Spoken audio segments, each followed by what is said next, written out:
여러분 안녕하십니까? 헬로티비 뉴스입니다. 폭염의 기세가 수그러들 기미가 보이지 않으면서 바다에서도 더위와의 사투가 이어지고 있는데요. 고수온에 더해 적조까지 나타나면서 피해를 최소화하기 위한 지자체와 수산당국의 움직임도 분주합니다. 보도에 송하영 기자입니다. 전남 고흥 등량만입니다. 누런빛 바다가 일렁입니다. 바닷물 온도가 연일 오르면서 적조가 나타났습니다. 이곳은 지난달 31일 고수온 경보가 발효된 이후 수온이 일주일 넘게 27도를 웃돌고 있습니다. 평년보다 2도가량 높은 겁니다. 바다 상황에 비상이 걸린 건 여수와 완도 등 또 다른 남해안 지역도 마찬가지. 이에 국립수산과학원은 최근 등량만을 포함한 전남 5개 해역에 적조 예비특보를 내렸습니다. 항아리 같으면은 맨 안쪽에 좀 고여지는 그런 물 형태의 수온을 그쪽에서는 띄고 있거든요. 그래서 그쪽은 수온이 지금 28도, 29도 이렇게 높게 나타나고 있고요. 그러니까 24년 8월 7일 비교해 보면은 2.3도 정도 높습니다. 적조 발생에 따라 양식장 피해가 우려되고 있습니다. 대량 번식한 플랑크톤이 해양 생물에 독성 물질을 분비하면서 폐사로 이어지기 때문입니다. 지난 2011년부터 2022년까지 자연재해로 인한 양식장 피해 규모는 2,300억여 원으로 나타났습니다. 이 가운데 적조 피해액은 492억 원으로 고수온에 이어 두 번째로 많았습니다. 이렇다 보니 각 지자체와 수산당국은 양식어가 피해를 줄이기 위해 방제 활동에 집중하고 있습니다. 드론과 선박으로 적조 예찰을 강화하고 황토를 살포하는 등 대응하고 있습니다. 관련 기관 및 어민들과 합심을 해가지고 계속 예찰을 하면서 만약에 적조 방제 구역이 나오면은 적조 방제를 위해서 일단 황토를 저희가 한 2만 톤 정도 사전 확보하고 있고 뭐 철부선, 어장 정화선 그리고 이제 황토 살포기를 이용하여 적조 퇴치에 최선을 다하고 있습니다. 이런 가운데 해양수산부는 지난 2일부터 적조 위기경보 주의를 발령하고 남해안을 중심으로 확산세를 점검하고 있습니다. 이와 함께 당분간 폭염이 이어질 것으로 예상되는 만큼 어가의 사료 공급을 줄이고 어류 밀도 조절에 각별히 주의해달라고 당부했습니다. 헬로티비 뉴스 송하영입니다. 의정부 복합문화융합단지가 추진된 지 12년 만에 기반시설 공사가 다음 달 준공됩니다. 지난 8일 의정부시는 산곡동 일대 65만 4천 제곱미터에 조성되는 복합문화융합단지에 도로와 부지 조성 등 기반시설 공사가 다음 달 마무리된다고 밝혔습니다. 의정부시는 단지 내 계획된 각 시설이 오는 2025년 이후 차례로 완공될 것으로 예상하고 있습니다. 의정부 복합문화융합단지는 앞서 스마트팜과 인기 애니메이션 캐릭터를 소재로 한 테마파크로 계획됐지만 취소됐고 대형 물류창고 건립 계획도 갈등 끝에 백지화됐습니다.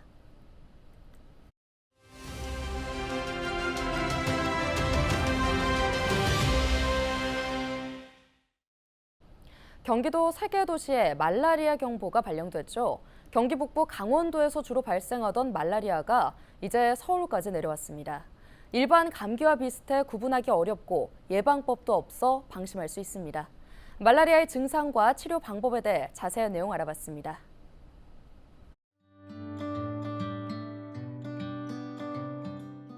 말라리아 주요 증상은 특징적으로 48시간마다 반복되는 고열, 그리고 동반되는 오한이 특징적이고요. 그 외에 두통, 구토, 설사, 복통 등이 동반될 수 있습니다.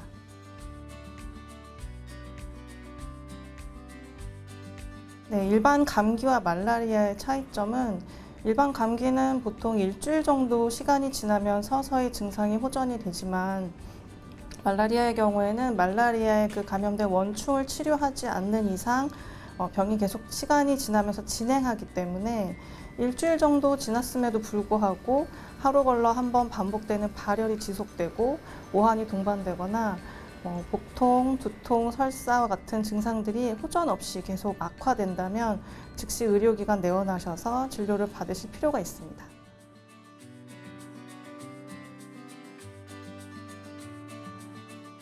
안타깝게도 말라리아는 예방 백신이 아직 없습니다.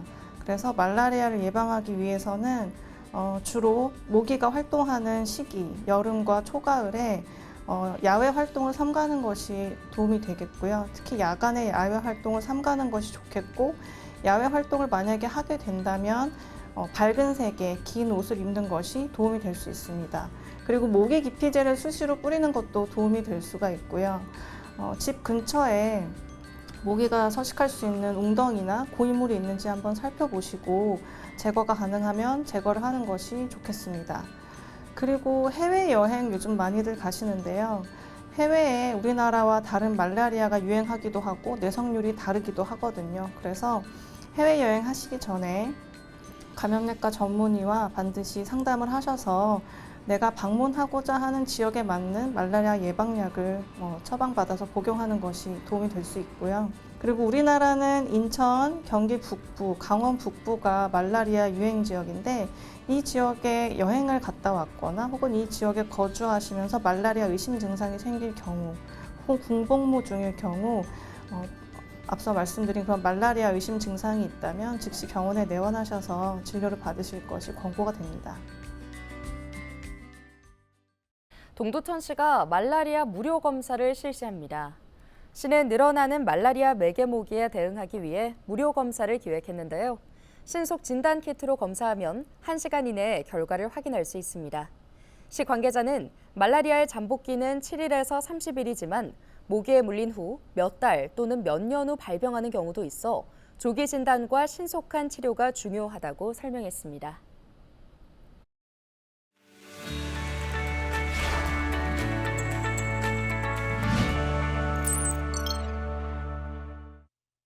한 주간 우리 지역 국회의원들의 활동을 살펴보는 국회는 지금입니다. 박지혜 국회의원이 의정부 시민들과 소통하는 시간을 가졌습니다. 박 의원은 8일 지역사무소에서 2시간 반 동안 시민들과 차를 마시며 지역 현안과 발전 방안에 대한 이야기를 나눴는데요.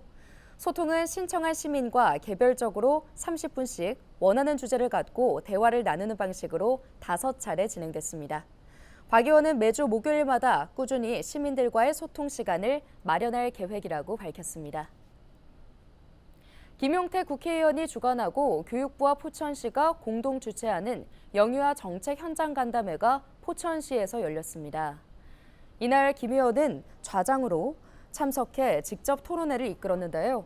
현장에서는 포천에 맞는 영유아 정책 방향에 대한 논의와 구체적인 예산 등 유보 통합 이슈와 관련한 질의응답이 이어졌습니다. 김 의원은 이번 간담회에서 나온 현장의 우려를 잘 고려하고 영유아 부모와 유치원, 어린이집 관계자가 모두 만족할 수 있는 유보 통합 방안 마련에 힘쓰겠다고 말했습니다. 김성원 국회의원이 전국 모범운전자 연합회 설치와 지원에 관한 법률 제정안을 대표 발의했습니다. 법안에는 전국 모범운전자 연합회의 법인 등록과 봉사활동 중 사고에 대비한 국가보험 가입, 필요한 경비 지원 등의 내용이 담겼는데요. 김 의원은 경찰의 대표 봉사활동 협력단체인 모범운전자 연합회가 출퇴근길 교통안전지도 등 현장에서 교통정리를 적극 나서고 있지만 이들을 지원할 법적 근거가 미약하다며 발의 배경을 설명했습니다.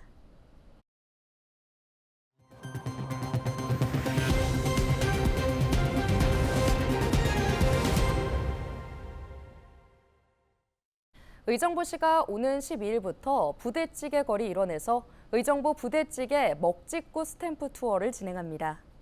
먹찍구는 먹고 찍고 구경하고의 약자인데요. 스탬프 투어는 의정부를 대표하는 부대찌개와 인접 관광 명소를 연계한 체류형 콘텐츠입니다. 부대찌개 거리에서 식사 후 획득한 도장과 인접 관광 명소를 방문해 획득한 도장들을 조합해 조건을 달성하는 방식으로 운영되는데요. 도장의 개수에 따라 단계별 상품을 제공합니다. 참가 방법 등 자세한 내용은 의정부시 관광진흥팀으로 문의하면 됩니다. 포천시가 일동초등학교 수영장 건립 사업이 교육부에서 주관한 2024년 학교 복합시설 공모 사업에 선정됐다고 밝혔습니다. 일동초 수영장 건립 사업에는 142억 원의 사업비가 투입되는데요. 오는 2026년 상반기 운영을 목표로 하고 있습니다. 포천시와 포천교육지원청은 일동초등학교 수영장 복합시설 사업 추진을 위한 기본 협약을 체결하는 등 공모사업 선정을 위해 노력해왔습니다.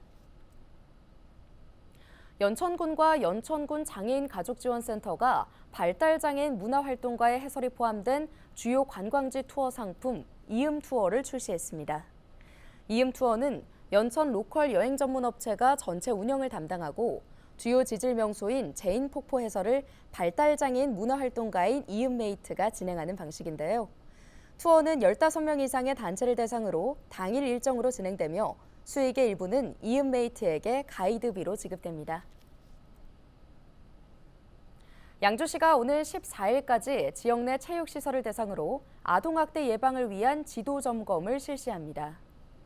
양주시는 아동학대 신고 의무자 교육을 수료하지 않은 태권도, 권투, 유도, 합기도 등 체육도장업 시설을 중심으로 교육 수료 독려 등을 진행한다고 밝혔습니다. 또 각 시설 대표에게 CCTV를 설치하고 아동학대 신고 의무자 교육 수료증을 시설에 게시할 것 등 유의사항을 전달할 계획입니다. 양주시 관계자는 해마다 아동 이용이 많은 체육시설을 중심으로 지도 점검을 실시하겠다고 전했습니다.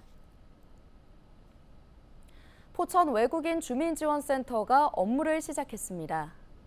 센터는 외국인 주민을 대상으로 종합행정 서비스를 제공하는데요.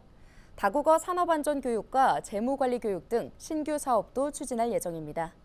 한편 포천 외국인 주민지원센터 개관식은 오는 9월 포천 비즈니스센터 개관식과 함께 진행될 예정입니다. 경기도가 이달 말까지 도내 아파트 300여 단지를 대상으로 지하 전기차 충전시설 합동점검을 실시합니다. 점검 대상은 100세대 이상 아파트 가운데 전기차 충전시설이 지하에 집중 설치된 아파트 300여 단지인데요. 소방 분야에서는 소화 설비와 피난 설비 등을 확인하고 전기 분야에서는 충전 케이블 등 충전시설의 관리 상태를 점검할 계획입니다. 경기도는 점검 결과 개선이 필요한 사항은 즉시 시정하고 추가 점검이 필요한 경우 안전 점검을 확대할 방침입니다. 또 전기차 충전시설의 안전성 확보를 위한 도조례 제정도 검토할 계획입니다. 양주 소방서가 여름철 물놀이 순환 사고를 막기 위해 북한산 국립공원과 합동 안전점검을 실시했습니다. 점검은 휴가철 많은 인파가 몰리는 송추계곡에서 진행됐으며 시설 안전점검과 사고 위험물 제거, 익수사고 방지를 위한 안전조치를 중심으로 이뤄졌는데요. 강덕원 소방서장은 물놀이 위험지역 점검과 순찰 등 순환사고 예방 활동에 만전을 기하겠다고 말했습니다. 경기도가 5개 광고물 사전 경유제를 확대합니다. 5개 광고물 사전 경유제는 불법 광고물이 퍼지는 것을 방지하기 위해 영업 허가 또는 폐업 시 5개 광고 부서와 간판 설치와 철거를 안내하는 제도인데요. 경기도는 일부 시군에서 개별적으로 시행하던 5개 광고물 사전 경유제를 31개 시군으로 확대하기로 했습니다. 현재 영업 허가 시 5개 광고 부서를 경유하는 5개 광고물 사전 경유제는 수원 등 13개 시군에서 시행 중입니다. 또 영업 폐업 신고 시 광고물 철거 안내는 평택 등 15개 시군에서 시행하고 있습니다.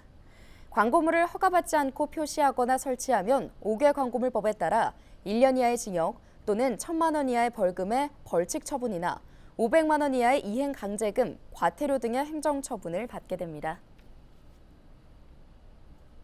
경기도가 사이버 외교 사절단 반크와 함께 청소년 청년 기후 대사를 육성하고 경기도 기후위기 대응 정책의 글로벌 홍보를 강화하기로 했습니다.